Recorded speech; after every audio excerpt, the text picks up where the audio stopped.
Mkurugenzi mkuu wa shirika la kimataifa la nishati ya atomiki duniani IAEA, Rafael Grossi, amekiri kuwa Irani kama mwanachama wa mkataba wa kuzuia usambazaji wa silaha za nyuklia NPT ina haki ya kuchakata uranium.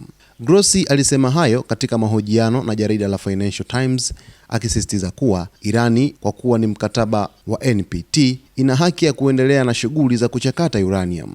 Kauli za Grossi zinatokea huku hali ya mvutano ikiwa juu kufuatia mashambulizi ya Israel na Marekani dhidi ya vituo vya nyuklia vya Irani mnamo mwaka jana 2025 mwezi Juni. Viongozi wa Iran wamesema kuwa vituo vitatu vya nyuklia vilivyo chini ya ulinzi wa kimataifa viliharibiwa katika mashambulizi hayo. Tehran imekosoa shirika la kimataifa la nguvu za atomiki duniani IAEA kwa kutokutoa msimamo wazi wa kulaani mashambulizi hayo na badala yake kuzingatia kurudisha upatikanaji wa ukaguzi wa shirika hilo. Grossi alibainisha kuwa wakaguzi wa IAEA wamesubiri kwa miezi kupewa ruhusa ya kufika kwenye vituo vitatu muhimu vya uchakataji. Irani imewaruhusu wakaguzi kutembelea vituo ambavyo havikuathirika, lakini inasisitiza kuwa ukaguzi wa vituo vilivyo unahitaji ufafanuzi wa awali kuhusu sheria na taratibu zinazodhibiti hali baada ya mashambulizi. Viongozi wa Iran wamesema kuwa ushirikiano wowote na IAEA lazima uzingatie sheria zilizopitishwa na bunge la Iran zinazoweka mamlaka ya usimamizi kwa Baraza Kuu la Usalama wa Taifa.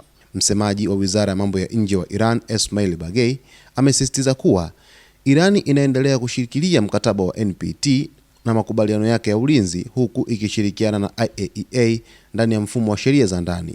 Aidha, Grossi alisema kuwa hadi sasa hifadhi za uranium yenye kiwango kikubwa cha uchakataji zinaweza kubaki kwenye vituo vilivyoathirika.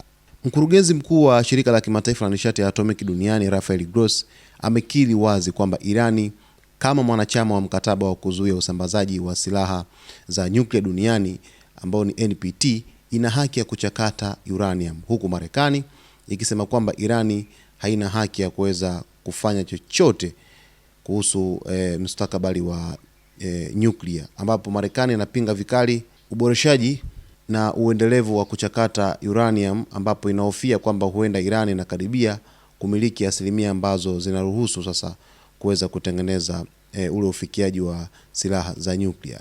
Basi mtazamaji wetu wa Zone Media, endelea kuwa nasi wakati wote. Tutakujuza yote ambayo yanajiri leo hii duniani, kama ambavyo nilikwisha kuahidi tangu hapo asubuhi kwamba leo kuna taarifa nyingi zinazojiri ulimwenguni na pia ambazo zimejiri. Cha msingi tu ni kuweza kuwa karibu nasi wakati wote kwa kusubscribe channel yetu, kulike, kucomment pamoja na kushare.